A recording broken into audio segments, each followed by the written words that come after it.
Então vamos começar hoje com um tema bem interessante, do canal Ciência Todo Dia, né? Ele vai falar sobre o experimento de aprisionamento de Stanford, que foi um experimento realizado na Universidade de Stanford, né? Que futuramente deu origem ao livro O Efeito Lúcifer, né? Publicado pelo Zimbardo. Mas vamos lá, vamos ver aqui o que o nosso camarada Pedro tem para falar. Vamos lá. Será que uma pessoa boa pode se tornar uma pessoa má por causa do ambiente ao redor dela? Para tentar responder essa pergunta, um professor de uma das mais importantes universidades dos Estados Unidos Boa noite, decidiu camarada. conduzir um experimento social. Ele convocou estudantes para participar de um exercício prático durante 2 semanas. Mas o que poderia ser só mais um estudo acadêmico sobre o comportamento dos seres humanos acabou tendo envolvimento da polícia, pessoas acorrentadas, práticas de tortura e precisou ser interrompido de maneira dramática antes que uma tragédia acontecesse. Essa é O experimento foi interrompido no terceiro dia, terceiro ou quarto dia, se eu não me engano. história do Para quem quiser entender um pouco de mais ou menos como foi esse experimento, tem um filme que chama O Experimento de Aprisionamento de Stanford, né? Inclusive ele tem ator famoso, quer ver? Experimento de Aprisionamento de Stanford. Ele tem o Ezra Miller. Esse filme aqui, ó, é de 2015 esse filme. É bem bom. experimento de aprisionamento de Stanford. Só antes de continuar, o que você acha de aprender uma nova habilidade hoje? Programação? Edição de vídeos?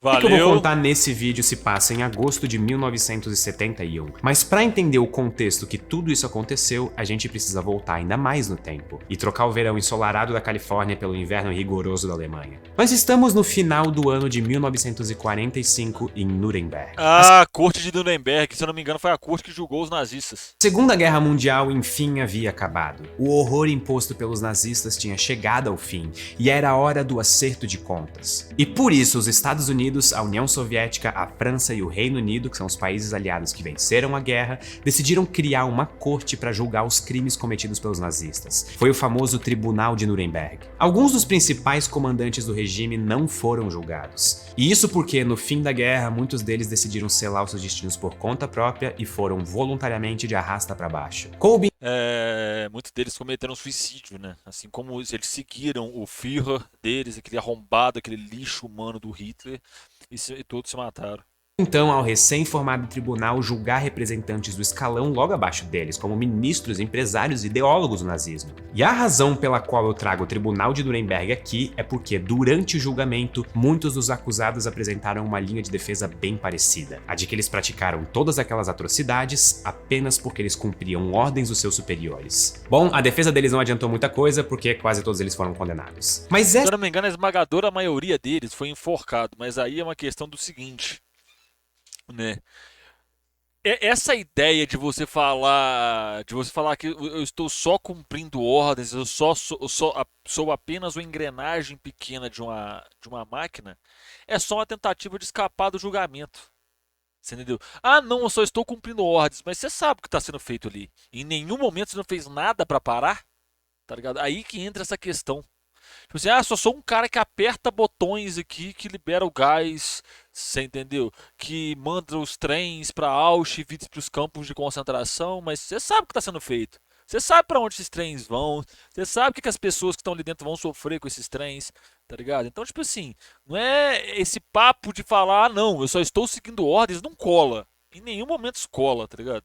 Essa estratégia de defesa chamou a atenção do professor Stanley Milgram, da Universidade Americana de Yale. Ele era judeu e ele teve a vida diretamente afetada pelo Holocausto. Então ele decidiu pôr à prova a argumentação dos réus de Nuremberg. E no começo dos anos 60, deu início ao que ficou conhecido como Experimento de Milgram. A ideia era saber até Isso é verdade, né? Muitos desses caras que, quando acaba a Segunda Guerra Mundial, os Estados Unidos fazem de tudo para não condenarem certos nomes ou dar penas brandas. Depois, muitos deles foram parar na NASA, foram parar na OTAN, né? Foram parar na CIA.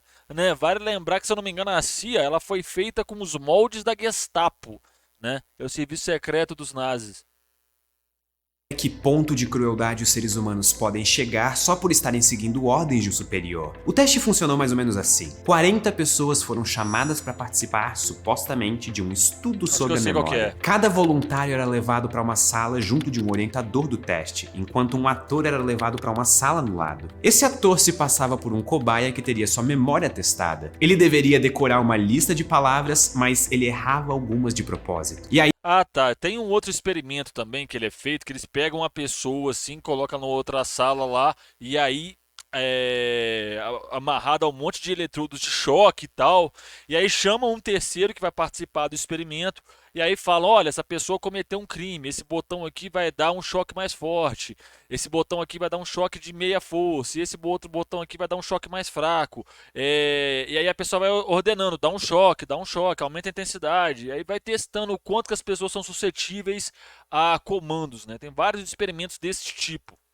Aí, a cada erro cometido, o orientador pedia para que o voluntário apertasse um botão para dar choques de diferentes intensidades no coitado na outra sala. O mais fraco seria de 15 volts e o mais forte de 450 volts. Mas, na verdade, o choque era falso. O ator só gritava para fingir que estava doendo. Mas o voluntário que estava dando o choque não sabia disso. Caso ele se recusasse a dar o choque, o orientador insistia mais 3 vezes, só para ver se em algum momento o voluntário se convenceria a praticar aquela maldade. Resultado, todos, literalmente todos, apertaram o botão de dar choque em algum momento. E em intensidades altas, inclusive, de até 300 volts, sendo que 2/3 deles foram além, chegando a aplicar a voltagem máxima de 450 volts. E a maioria deles se justificou dizendo que só fizeram o que o líder do experimento estava mandando. Pois é, um resultado chocante. Mas pelo menos nesse experimento ninguém sofreu nenhum dano de verdade. Era tudo uma simulação, muito diferente do que aconteceria anos depois numa universidade no outro lado dos Estados Unidos. E é por isso que de Yale... Não, mas aí que tá a questão também. Tem toda aquela questão da relação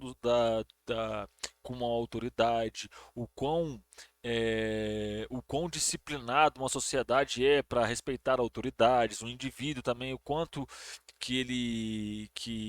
o contexto social no qual ele viveu, as autoridades são respeitadas, são contextos muito específicos, você entendeu? E aí que é um ponto, tipo assim, é um experimento que não responde até que ponto vai a obediência de um ser humano perante a autoridade. Você tá entendendo? Essas paradas é uma linha muito tênue que separa isso. Em Connecticut, nós vamos finalmente para Stanford, na Califórnia. Inspirado pelo trabalho do Milgram, o psicólogo e professor Philip Zimbardo decidiu ir além na busca por respostas sobre a obediência e a maldade do ser humano. E no início dos anos 70, ele colocou em prática aquele que é considerado até hoje um dos testes mais famosos e mais cruéis da história da psicologia. E um dos mais antiéticos da história, tá? Porque, tipo assim, quando a pessoa vai participar do experimento, você tem que especificar muito bem como é que é o experimento e técnica. E no caso desse experimento de aprisionamento de Stanford, ele teve várias críticas alegando que foi antiético e tudo mais. O experimento do aprisionamento de Stanford. Tudo começou com um anúncio fixado nas paredes da universidade publicado em jornais da região. A proposta? $15 por dia para o voluntário que topasse passar 2 semanas em uma prisão fictícia. E aqui vale lembrar que $15 há mais de 50 anos teria um valor real bem diferente de hoje em dia. Levando em conta a inflação nos Estados Unidos em todo esse período, isso seria o equivalente a cerca de $110. Convertendo para reais atualmente, só para a gente ter uma noção, daria um pouco mais de R$500. Vezes 14 dias. Nós estamos falando de algo como R$7.000 para passar 2 semanas de férias numa prisão de mentira, ajudar no avanço da ciência e ainda ganhar horas complementares da faculdade. Isso parece o plano perfeito. Mas, se tivesse sido mesmo perfeito, não teria virado o tema desse vídeo. Então fica aí que eu vou te contar tudo o que aconteceu. Ao todo, 75 rapazes se candidataram. Os 24 escolhidos foram divididos em 2 grupos, o dos carcereiros e o dos prisioneiros. Para decidir quem ficaria em qual grupo, os pesquisadores recorreram à avançada técnica científica de lançamento monetário vertical randômico. Lançar uma moeda para cima, porque no caso ele vai separar, né, aleatoriamente a amostragem de carcereiros, a amostragem de prisioneiros. Ele vai falar com os caras, não, que vocês foram selecionados de acordo com características próprias e tudo mais. também conhecido como cara ou coroa. Ou seja, um exercício de sorte selou o que aconteceria com todas aquelas pessoas. Foram destinos muito diferentes. Para começar, os guardas foram convidados normalmente a se apresentar na universidade para participar do teste. Já os presos foram literalmente presos. Num primeiro indício da bizarrice que estava prestes a acontecer, a polícia local aceitou participar do experimento e foi buscar um a um todos os voluntários em casa. Eles foram algemados e transportados dentro de uma viatura com os olhos vendados em direção ao presídio falso, construído no porão da própria universidade. O campus estava praticamente deserto por conta das férias de verão nos Estados Unidos. Era o cenário perfeito para criar uma sensação de isolamento. Salas vazias, uma do lado da outra, foram transformadas em celas. Tudo foi pensado em detalhes para tornar a experiência a mais realista possível. Os guardas, por exemplo, ganharam uniformes, óculos escuros e cacetetes. Já os presos, assim que chegaram, tiveram que ficar completamente nus e foram desinfectados com um spray. E depois receberam um trapo qualquer, tipo uma camisa larga sem nenhuma roupa de baixo, um par de sandália de borracha e um gorro de nylon para ficar parecendo que eles tiveram a cabeça raspada. E eles ainda foram Só que aí tem uma coisa que é muito específica desse tipo que ele faz, o experimento, que também é o seguinte: ele dá a prisão, ela tende a padronizar os indivíduos que estão dentro dela, dos dois lados, tá? Tanto os carcereiros quanto os prisioneiros. A prisão que eu visitei, inclusive, os carcereiros, né, os agentes carcerários ficam com a roupa preta e os prisioneiros ficam com a roupa vermelha, né? E, tipo assim, quando você vai entrar, que nem quando eu fui lá, você não pode usar roupa com vermelha com cores parecidas, ou preto ou cores parecidas, para não confundir e tudo mais. A rotina dentro de uma prisão ela é ela tende a ser muito sistemática, né? Então você tem tudo muito bem definido, você tem horários muito bem definidos, né? E nesse experimento ele reproduz esse quesito de horários muito bem definidos para tipo assim, para almoço, para banho de sol, você entendeu? Para tudo, tudo dentro da prisão é milimetricamente medido. obrigados a usar uma corrente amarrada. Tanto é que é muito difícil, às vezes, as pessoas conseguirem fazer visita, né? Eu falo visita, tipo assim, quando é pesquisador, quando essas coisas, né? E até mesmo a visita externa é tudo muito cronometrado. Quando a visita de pesquisador, essas paradas, é muito difícil porque você vai olhar uma parada específica e aí, normalmente, para você fazer isso, quebra a rotina do lugar, a galera odeia que quebra a rotina. Então, são casos e casos, é uma parada muito específica ali, é um ambiente muito específico. E tem outra coisa também, que a prisão é o que a gente da sociologia chama de instituições totais, ou seja, as regras delas não valem só para uma parte ou para outra, as regras delas abarcam todo mundo ali. Aquela instituição influencia diretamente o comportamento de todo mundo que está ali dentro, seja você zelador, seja você carcereiro, seja você faxineira, seja você professor, não importa, né? Todas as regras que estão ali valem para todo mundo, né? Ela acaba afetando o comportamento de todo mundo que está ali dentro, não só uma parte das pessoas, né?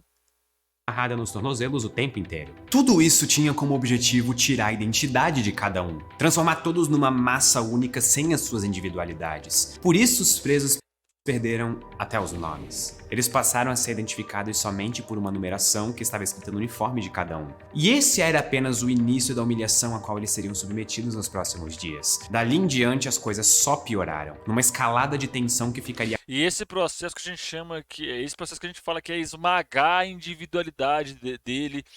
E nesse processo da perda da sua individualidade, ele se vê como qualquer um, você entende? Ele se vê como só um instrumento ou só uma engrenagem dentro daquela máquina que é o sistema carcerário ou a própria cadeia. E é mais grave a todo momento. Os guardas receberam a instrução de que não era permitido praticar violência física, e eu destaco a palavra física, porque isso significava que outras formas de violência, como psicológica, estavam liberadas. E não demorou muito para que eles começassem a colocar isso em prática. Quando eles perceberam que eles estavam numa posição hierárquica superior, ainda que só de maneira fictícia. Vale lembrar também que, tipo assim, esse experimento, o Zimbardo, né, que é o cara que comanda esse experimento, ele coloca regras muito específicas, né? Se não me falha a memória, é horário de almoço, que os presos deveriam comer tudo, que os presos só poderiam se referir aos guardas da prisão como senhor guarda da prisão, o horário deles de banho de sol, os exercícios, era coisa tipo assim, de 7 ou 8 regras. Se eu não me engano, é essas que eu citei, tem mais alguma outra que eu não tô lembrando exatamente. Para quem vê o filme, vai ter mais preciso isso.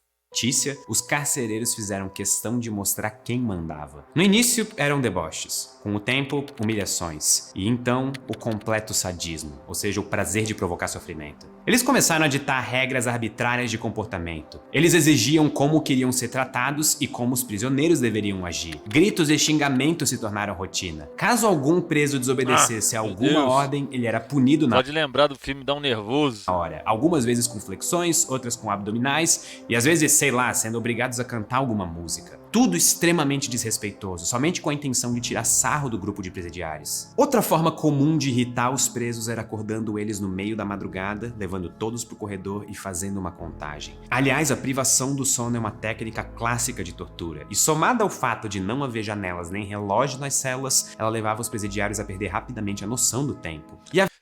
Tanto é que no meio do experimento tinha passado 2 dias, tinha gente lá dentro que achou que tinha passado semanas. Tá ligado? Havia também a privação das necessidades básicas, quando bem... E uma coisa que é interessante também que é o seguinte, ele coloca a galera lá presa e aí quando se esmaga a individualidade do sujeito, tal, que não citei, tem um caso que é muito interessante, que chega um período que ele pede para o Zimbardo pede para os presos escreverem cartas que vão ser endereçadas às suas famílias.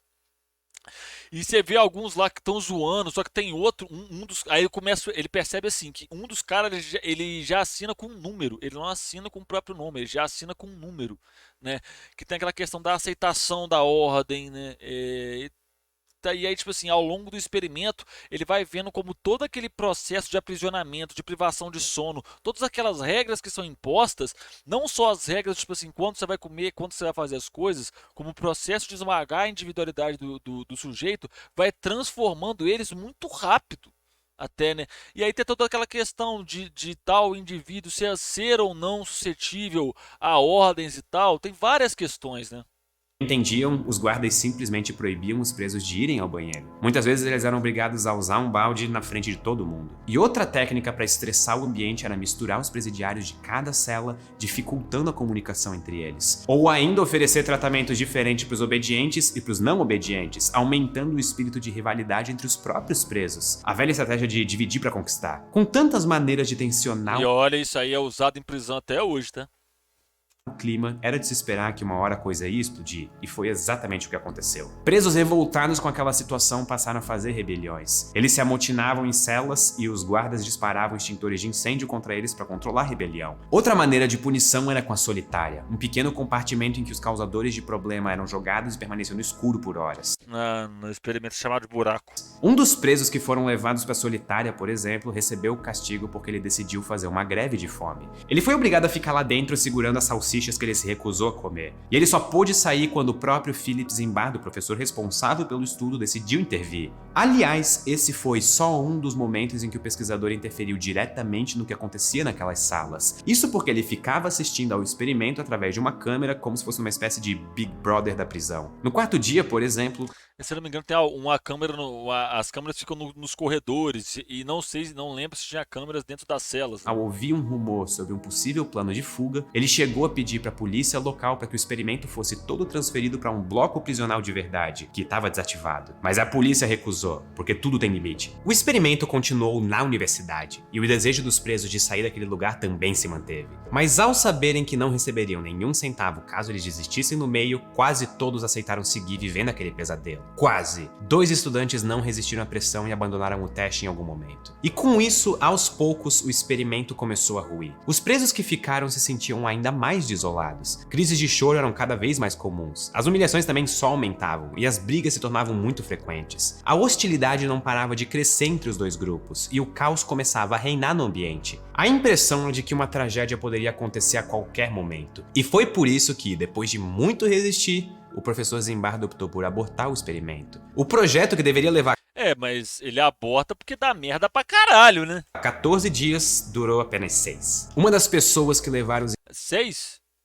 No filme mostra como 3, né? Mas. Zimbardo a suspender aquele pandemônio foi a pesquisadora Christina Maslar, que era namorada dele na época. Mas apesar de o experimento ter chegado ao fim, as controvérsias envolvendo tudo o que aconteceu naquela semana em Stanford estavam apenas começando. Zimbardo passou a ser criticado por questões éticas. Afinal, Falei? um pesquisador pode submeter seres humanos a situações tão degradantes? Imaginem o trauma que acompanhou a vida daqueles universitários que participaram do experimento. Além disso, nas últimas décadas surgiram evidências de que o Zimbardo manipulou partes da pesquisa para chegar aos resultados que ele pretendia. Lembram daquelas interferências que eu falei? Gravações do experimento revelam que elas eram mais frequentes do que o professor conta. Ele incentivava, por exemplo, que os carcereiros agissem de forma hostil. Um dos estudantes que desempenhou a função de guarda disse que se comportou como um ator porque ele foi levado a crer que era isso que ele deveria fazer durante o experimento. Além disso, um ex-detento de verdade que auxiliou Zimbardo no estudo admitiu que foi ele quem sugeriu aquela ideia do balde para as necessidades. Outra ponta solta na pesquisa tem a ver com as filmagens. Só existem registros de 15 das 150 horas que o teste durou, o que dificulta uma análise mais aprofundada por pares sobre o que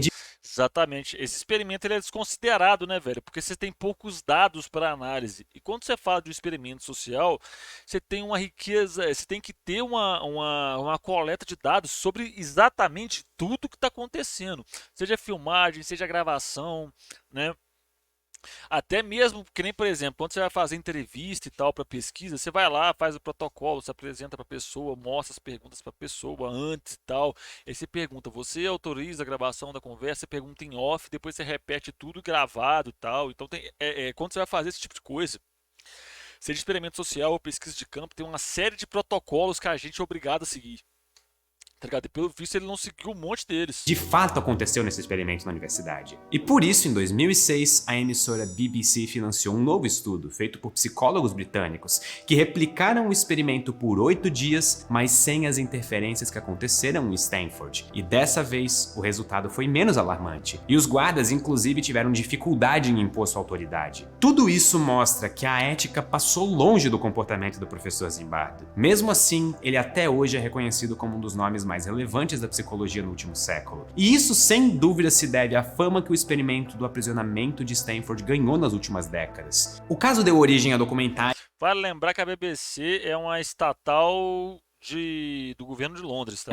Londres não, governo da Inglaterra. de ficção e inclusive livros, escrito pelo próprio pesquisador. A obra recebeu o nome sugestivo de Efeito Lúcifer, entendendo como pessoas boas se tornam más. O livro parte dos acontecimentos de Stanford para refletir sobre o que gera a maldade na mente das pessoas. E aí a gente volta para a pergunta do início desse vídeo. Mas é um debate moral, né? Uma pessoa boa pode se tornar má? A busca pela resposta nos leva a questionar a própria pergunta. Afinal, antes de mais nada, existem pessoas boas e pessoas más? Esse tema permeia a mente dos pensadores há séculos. Nos anos 1700, Jean-Jacques Rousseau dizia que o homem nasce bom, a sociedade que o corrompe. Nasce bom e a sociedade Aí vai vir o Hobbes, o homem é o lobo do que homem. o corrompe. Já John Locke defendia a teoria de tábula rasa, a ideia de que a mente humana é como uma folha em branco e as nossas experiências vão moldando quem nós vamos ser. Apesar das polêmicas que cercam o experimento de Stanford, o trabalho do Zimbardo mostra que a linha que separa o bem e o mal é mais tênue do que a gente imagina. E que E bem e mal, às vezes, eu não falando que sempre, mas às vezes depende da perspectiva de quem conta a história, às vezes da perspectiva de quem observa, depende de muita coisa. a bondade e a maldade existe uma zona cinzenta que É que nem se eu chegar pra vocês e falar assim, Beatriz matou o Ronaldo. Todo mundo vai inferir que o quê? Não, a Beatriz é uma pessoa ruim, porque ela tirou a vida de outro cara. Aí, mas eu chego pra vocês, ó. Beatriz matou o Ronaldo porque Ronaldo tentou abusar de Beatriz. Você entendeu? Então, tipo assim, não é bom ou mal. Tem contexto, tem camadas. Esse tipo de pergunta não é bom ou mal. Existem camadas, existem situações, existem contextos. Tá ligado? Então, tipo assim, não é bom ou mal. Eu acho que isso puxa essa discussão para um ponto muito maniqueísta. que depende de uma infinidade de fatores. Após esse experimento, a própria psicologia ficou mais rigorosa quanto à ética dos experimentos e a maneira de se estudar Nossa senhora, conselho de ética é um inferno. pessoas, justamente para tentar influenciar o mínimo possível, já que toda pesquisa vai ter as suas limitações e interferências. Ao contrário dos filmes e desenhos, a vida real não é maniqueísta, separada entre o bem e o mal. Quem garante que heróis e vilões não trocariam de papel se tivessem um na pele do outro? Que o bandido que rouba no sinal não seria um poeta se não vivesse em meio à desigualdade, ou que o policial que defende a lei não se tornaria um ladrão. Um poeta, essa parte é interessante porque a galera fala muito de combate à criminalidade e quando você fala da figura do criminoso, eles falam do criminoso como uma figura idealizada, tá ligado? Esquecem que essa pessoa que se torna um criminoso está num contexto. Esquece que boa parte, a esmagadora parte das pessoas que cometem determinados crimes, esse crime, ele tem um lastro na questão da desigualdade social, porque normalmente as pessoas são de origem pobre, são pessoas que vêm das periferias da cidade, né? E aí, por exemplo, você pode pegar e falar, ah, não, mas o cara da Americanas lá também cometeu crime. Você pode falar dos crimes de colarinho branco, mas aí é um crime econômico, é um crime praticado por uma classe específica, com a finalidade específica, né? Se você pega os crimes que são cometidos pelas pessoas mais baixas, eles têm, lógico, logo, né, tem uma associação com aquela questão do tipo, por necessidade, a pessoa é muito pobre, ela está desempregada, ela está desesperada, ela precisa de comer e tal, ela vai, rouba, ou vai, trafica para conseguir uma renda, para conseguir manter a sua subsistência. Já a pessoa que comete o crime do colarinho branco, essa pessoa tem o interesse de quê? De aumentar o seu patrimônio, de aumentar a sua riqueza, ela não faz por necessidade, né? Ou pela circunstância da situação. Ela faz porque ela quer aumentar o seu poder econômico, aumentar o seu poder político e por aí vai. Caso não tivesse o que comer. E aí que entra a questão, tipo assim, a questão do crime, ela não é só o crime isolado. Ah, fulano matou ciclano, fulano aplicou golpes em Beltrano, você entendeu? Não tá ligado a isso. Isso aí é o fato consumado. A questão que se tem que se debater sobre a questão da criminalidade é o que leva a pessoa a cometer um crime, né? É o que eu até falo com a galera, com quem eu troco ideia sobre a minha área e tal, que de um lado você tem a pessoa que não cometeu o crime, a pessoa inocente. Do outro lado, você tem a pessoa que já cometeu o crime, que já está sendo julgada, ou que já está presa, ou, você entendeu? Ou que já está sendo procurada. Isso aqui não me interessa, porque isso aqui já é uma parada mais objetivada.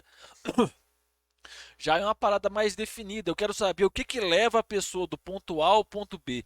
O que, que leva a pessoa que é inocente, não que é inocente, mas que nunca cometeu o crime, a cometer um crime. Essa zona cinzenta que me interessa. E aí você pode pegar, como, por exemplo, o caso do Ney da Rocinha, que o cara entra pro tráfico porque a filha dele estava doente e ele não consegue, pelas vias legais, pelas vias normais, né? Ele tentou empréstimo de banco, ele tentou plano de saúde, ele tentou empréstimo com consignado, ele tentou empréstimo com o patrão dele, ele tentou todas as vias legais para tentar salvar a filha dele. Ele não conseguiu, ele apelou pro tráfico. Você entendeu? Foi na boca de fumo, pediu dinheiro. Então por isso que, tipo assim, é muito complicado você falar da pessoa que já cometeu o crime. Gente, você está julgando um fato consumado, você está falando de um fato consumado. O que que levou uma pessoa a cometer crime? Eu acho que a resposta para essa pergunta que a gente tem que buscar responder. Mas é claro, gente, que o principal gatilho para a criminalidade é a desigualdade. Se você pegar hoje, excluindo a China, porque a China, lógico que ela vai ter uma população carcerária alta, porque ela tem uma população muito alta. Mas se você pegar, por exemplo, Brasil, Estados Unidos, né, que são países que têm uma densidade populacional e uma população muito menor que a da China, ainda assim eles têm as cadeias tão lotadas quanto a China, né? E aí o que você vai encontrar em comum no Brasil e nos Estados Unidos que você não vai ter na China? Uma desigualdade, um abismo social gigantesco. Né? Lógico, a China ainda carrega as suas contradições, ainda carrega as suas desigualdades, mas não é tão acentuado igual no Brasil e nos Estados Unidos. Isso vai além do questionamento sobre ser bom ou ser ruim, e nos leva a pensar sobre a própria essência do ser humano. Afinal, será que você seria você em qualquer tempo, em qualquer espaço ou local? Lógico que não, velho. O homem é fruto do meio no qual ele está inserido. Você entendeu? Lógico que não. O homem é fruto da sociabilidade na qual ele está inserido, do ambiente no qual ele está inserido, do modo de produção no qual ele está inserido, você entendeu?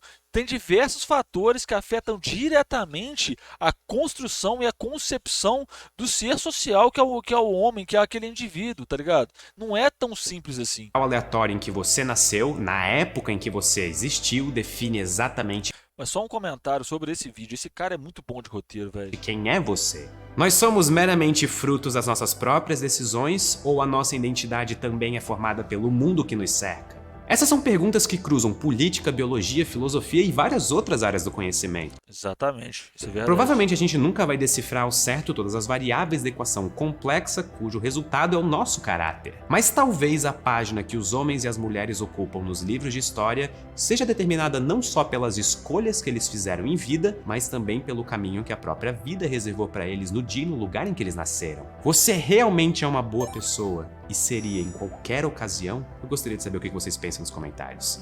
Muito obrigado e até a próxima. É isso, porra, videozão, velho. Videozão. Ele conseguiu complementar bem o contexto. Eu conheci essa história, o experimento de aprisionamento de Stanford, por um amigo meu que me indicou o filme, e aí foi isso que me levou a pesquisar sistema prisional, né? E eu acho que é isso que eu tinha pra falar. Eu já falei durante o vídeo. O react está grande, deu meia hora, né? Muito obrigado por ter assistido até aqui. Aqui na tela tem outro vídeo pra você. Se inscreve aí, deixa o like, compartilha com o amiguinho, tá bom? Um beijo enorme no seu coração. Até a próxima. Fui!